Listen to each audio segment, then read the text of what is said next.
ઝારખંડના જામતારામાં મોટા સમાચાર આવી રહ્યા છે કે જામતારાના વિધાન સાગર સ્ટેન્ડ વચ્ચે ઘણા મુસાફરો ટ્રેનની અડફેટે આવી ગયા હતા અને આ ઘટના 12 લોકો ટ્રેનની અડફેટે આવી હોવાનું કહેવામાં આવે છે કે અત્યાર સુધીમાં 2 લોકોનો મૃતદેહ મળી આવ્યો છે અને આ અંધારના કારણે કેટલાક લોકોનો જીવ ગુમ્યો તેની ચોક્કસ અંદાજ હજુ સામે આવી નથી અને અંધારના કારણે બચાવ કામગીરી પણ વિલંબ થઈ રહી છે અને બેંગલુરુમાં યસ્ત એક્સપ્રેસ ડાઉન લાઇનમાં પસાર થઈ રહી હતી અને દરમિયાન લાઇનની સાઇડમાં પહેલા બ્લાસ્ટથી ધૂળ ઉડી રહી હતી પરંતુ ધૂળ જાય ડ્રાઈવરને ટ્રેન આગ લાગી હતી હોવાને ધુમાડો નીકળ્યો હોવાની શંકા હતી અને આ ટ્રેન મુસાફરો પાટા પર જતા રહેલી જેના કારણે ટ્રેનમાં અડફેટે લઈ અને આ યુઆઈના ટ્રેનની અડફેટે અનેક મુસાફરો મોત થયા છે અને રેલવે તરફથી આ જાણકારી સામે આવી છે કે ચેન્નઈ અને પુલિંગમાં કારણે ટ્રેનને રોકી દેવામાં આવી છે અને અમુક લોકોના આ ટ્રેન પર આવી ગયેલા અચાનક ટ્રેનની ઝડપેટી લેતા લોકોના મોત થઈ ગયા. 2 ગંભીર રીતે આ લોકોને આ સમાચાર સામે આવ્યા છે કે નજીકની ટ્રેન ઝપેટામાં આવતા અડફેટે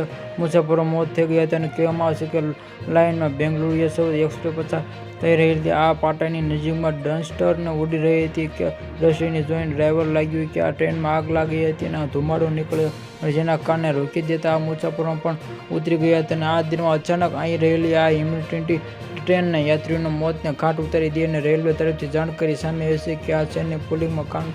કામ કરી ટ્રેન રોકી હતી અને આ ટ્રેન સેફ્ટી આવનારા લોકોને ગંભીર રીતે ઘાયલ થયા લોકો